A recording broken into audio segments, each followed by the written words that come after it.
ඉන්නේ අපේ දෙවෙනි vlog එකත් එක්ක. අද අපි යන්න හිතාගෙන ඉන්නේ උගල පිස්ස දියැල්ල බලන්න. ඉතින් වීඩියෝ එකත් එක්ක දිගටම රැඳිලා ඉන්න. අපේ channel එක subscribe කරලා නැත්නම් subscribe කරන්න. bell icon එක click කරන්න. අපි යමු වීඩියෝ එක ඉස්සරහට.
ප්‍රධාන පාරේ අපි කිලෝමීටර් 6ක් විතර ආවා.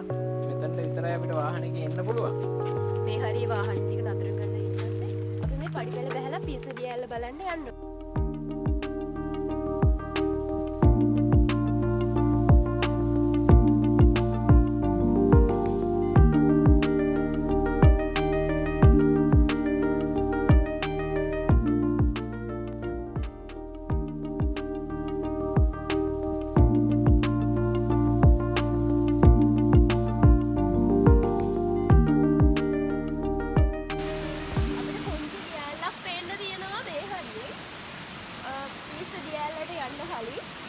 පුංචි ජල විදුලි බලාගාරයක් හදලා තියෙනවා. එහෙනම් ක්‍රියාකාරී තත්ත්වේ නෑ මේ වෙනකොට. වහලා දාලා තමයි තියෙන්නේ. අපි යමු ඉස්සරහට.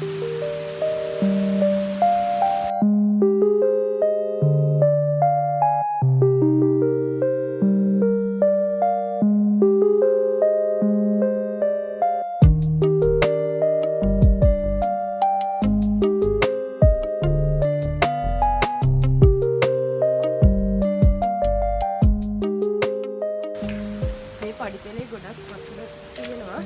ඒ නිසා ප්‍රවේශමෙන් යන්න ඕනේ මෙයින් යනකොට.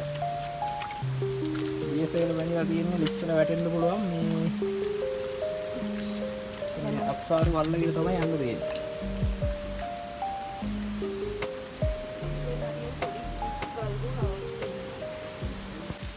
මේ ගලදිගේ පුංචි දිය පාරක් තියෙනවා. මේ හරියට යනකොට පරිස්සමෙන් යන්න ඕනේ.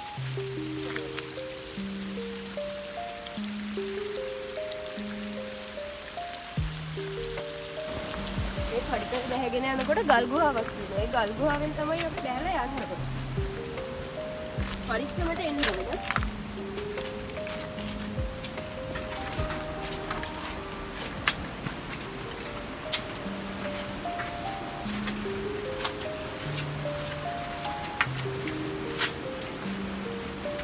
මෙතන අපිට වාඩි වෙලා ඉන්න හදලා තියෙනවා මෙතන. මෙහාට ගල් ගුහාවක් තමයි තියෙන්නේ.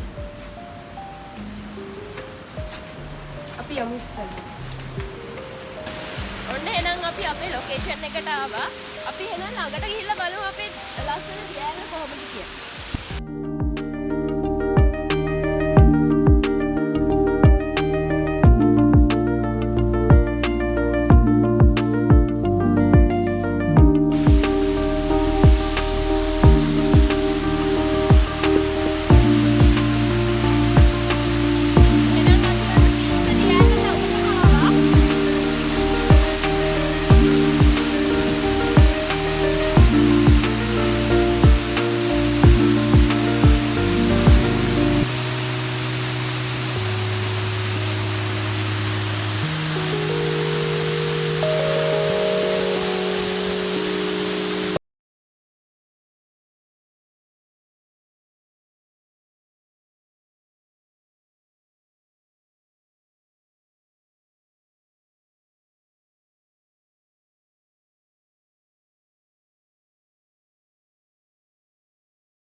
පල්ලෙහාට අපි යන්න බැලුවේ. එතන යන්න බෑ පල්ලෙහාට. පල්ලෙහාට ගියා නම් තවත් ලස්සනට අපි මේක බලා ගන්න පුළුවන්. ගල්වල දියසෙල බැඳලා තියෙන ඉඳලා යන්න බෑ. ඉස්සලා වැටෙන්න පුළුවන් නේද?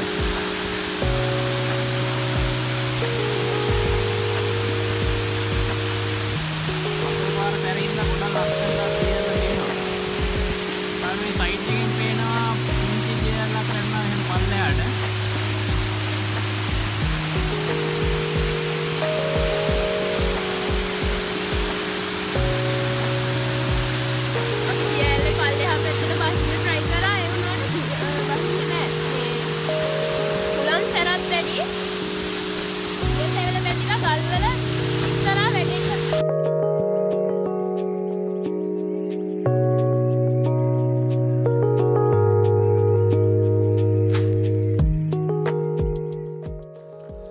අපි දියවැල් බලලා උඩට ආවේ.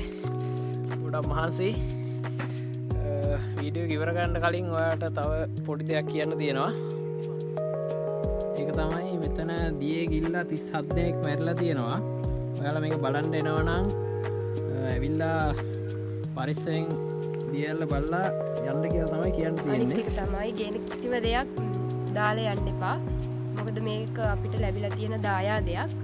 ඒ නිසා අපි පරිසරයත් ආරක්ෂා කරගෙන අපි ඇවිල්ලා දියඇල්ලේ සුන්දරත්වය බලලා යමු. අදට අපේ වීඩියෝ එක ඉවරයි. තවත් අලුත් වීඩියෝ එකකින් හමු වෙමු. ගියන්න.